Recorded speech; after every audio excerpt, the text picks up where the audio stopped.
Bienvenidos a esta segunda parte del tema USB. En este video los principales temas a tratar serán diseño y consideraciones eléctricas del diseño. En el diseño encontramos el diseño mecánico del USB y el diseño eléctrico del USB. Y en consideraciones eléctricas de diseño podemos apreciar las caídas de tensión, el suministro de energía, los equipos con alimentación propia y la especificación de velocidad. Ahora vamos a ver el diseño de la norma USB. En la norma USB podemos apreciar dos tipos de diseño, el diseño mecánico y el diseño eléctrico de la norma.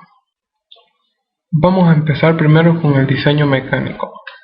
Gracias al innovador diseño mecánico de sus conectores, es imposible la incorrecta conexión de la interfaz al puerto USB, por lo tanto haciendo la conexión a prueba de tontos. Lo primero que se hizo fue reemplazar la multitud de cantidades de conectores que existían por un único conector, que es el conector USB, que tenemos tres tipos de conectores USB. Tenemos el conector USB A receptable, el conector USB B receptable y el mini conector B receptable. Como podemos ver en el cuadro de aquí abajo, el conector de la norma USB posee 4 cables de señal. Entre ellos encontramos el cable 1, que sería el cable rojo, que es el cable BBOS, el cable 2, que sería el cable blanco, que es el D-, el cable 3, que sería el cable verde, que es D+, y el cable 4, que sería el cable negro, que es tierra. Estos 4 cables se encuentran en las 3 conectores de la norma. Sin embargo, el mini B posee un quinto cable adicional que corresponde al blindaje.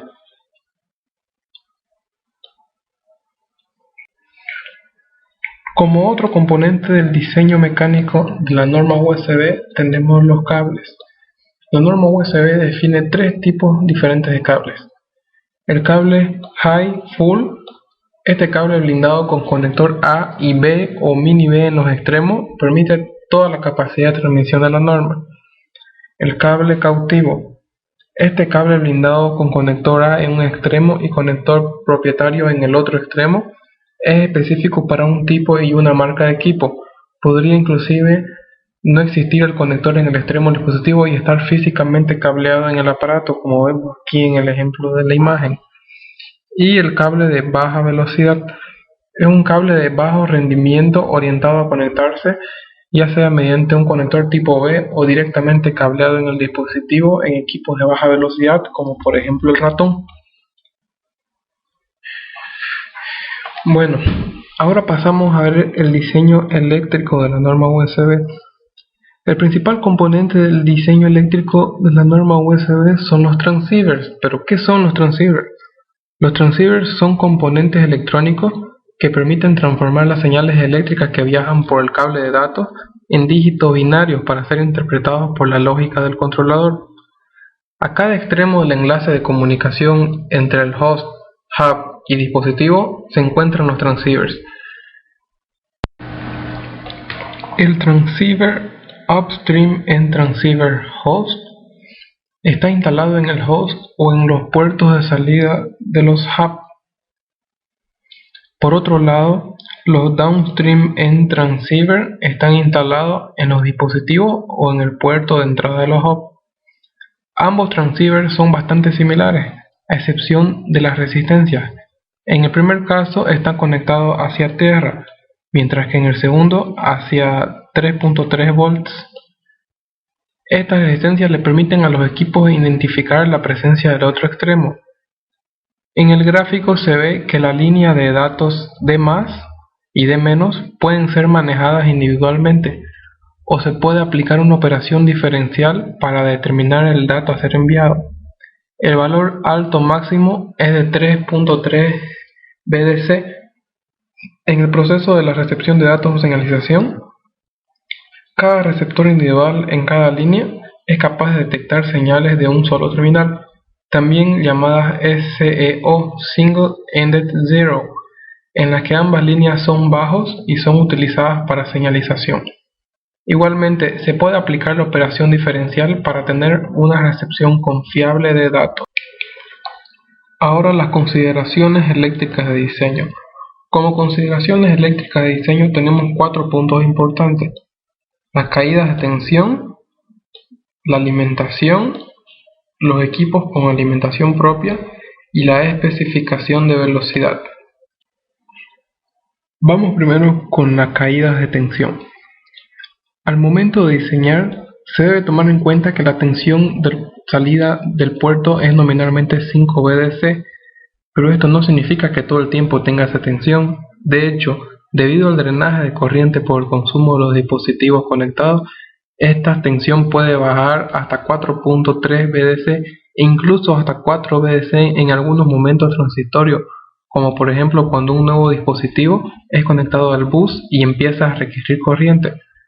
Por este motivo, el dispositivo debe ser diseñado para poder trabajar con un rango de tensión de 4 VDC a 5 VDC. En cuanto al consumo de energía, los dispositivos están autorizados a consumir hasta 100 mA de corriente. Si se necesitase más, se deberá solicitar una autorización al host, o sea al computador, para poder subir su consumo hasta un máximo de 500 mA. Este trabajo de solicitud lo realiza el driver del dispositivo que se encuentra instalado en el computador. Con la idea de optimizar el consumo de energía, los dispositivos deberán pasar a un estado suspendido cada vez que no necesiten tener actividad en el bus. Con esto se reduce el consumo a 0,5 mA, lo que ahorra notablemente el consumo de energía que podrá ser utilizado por otro dispositivo que lo esté necesitando en ese momento. Hay que tomar en cuenta que de esos 0,5 mA de consumo durante el estado de suspendido, 0.3 mA son consumidos en realidad por la resistencia de 1.5 kΩ existente en todos los dispositivos USB. Esto hace que en la realidad el dispositivo solo cuente con 0,2 mA para energizar los módulos básicos de funcionamiento en standby. Si se utiliza un microcontrolador, este deberá entrar en un modo sleep para poder reducir su consumo mientras esté en este estado. Alimentación de energía. Un dispositivo o el hub solo puede drenar corriente de su puerto ascendiente conectado con el computador o el hub superior, como podemos ver aquí en las flechitas azules. Puede haber equipos que no necesiten drenar corriente del bus USB, ya que estos poseen alimentación propia. Existen igualmente equipos que necesitan tomar energía del bus para funcionar. Usualmente no consumen más de 100 mA de corriente, aunque algunas veces, si el host así lo permite, podrían llegar a consumir 500 mA. Un dispositivo que ha sido suspendido baja enormemente su consumo, llegando hasta un nivel de 0,5 mA o incluso menos. Si el dispositivo es de alto consumo, es decir, de 500 mA, su estado de suspendido podría requerir de un consumo de 2.5 mA si es que tiene habilitada la función Remote Wake Up. Equipos con alimentación propia. Cuando el consumo del dispositivo de energía es mucho mayor que el que puede ser provisto por el bus, este deberá forzosamente tener su propia fuente de alimentación. Esto exige un cuidado muy especial en el manejo de tensión, ya que hay que darse cuenta que en esta situación se tendrían dos niveles de referencia de tensión de alimentación, una proveniente del propio bus a través del cable de alimentación y otro a través de la fuente de alimentación externa. De existir una diferencia, peor si es que la tensión de la fuente externa es mayor a la fuente del propio bus, podría inducirse una diferencia de potencial dañino en el bus que afectaría la calidad de comunicación y en el peor de los casos causaría daños en los otros dispositivos o en el propio host. Es por esto que la fuente externa de tensión deberá trabajar en una configuración de seguidor de voltaje, en el que esté revisando todo el tiempo cuál es la tensión en el bus y la fuente externa, copiar el valor de tensión solo aportado, la corriente necesaria para la transmisión de la señal cuando se tenga que enviar información. Especificación de velocidad. Un dispositivo USB debe indicar su velocidad poniendo cualquiera de sus líneas de más o de menos en alto a 3.3 volts. Un dispositivo Full Speed Utilizará una resistencia hacia arriba conectada a D+, para especificarse a sí mismo como un dispositivo full speed. Esta resistencia conectada en el punto final del dispositivo también se utilizará por el host o el hub para detectar la presencia de un dispositivo conectado a su puerto. Sin esta resistencia, USB asume que no existe nada conectado al bus.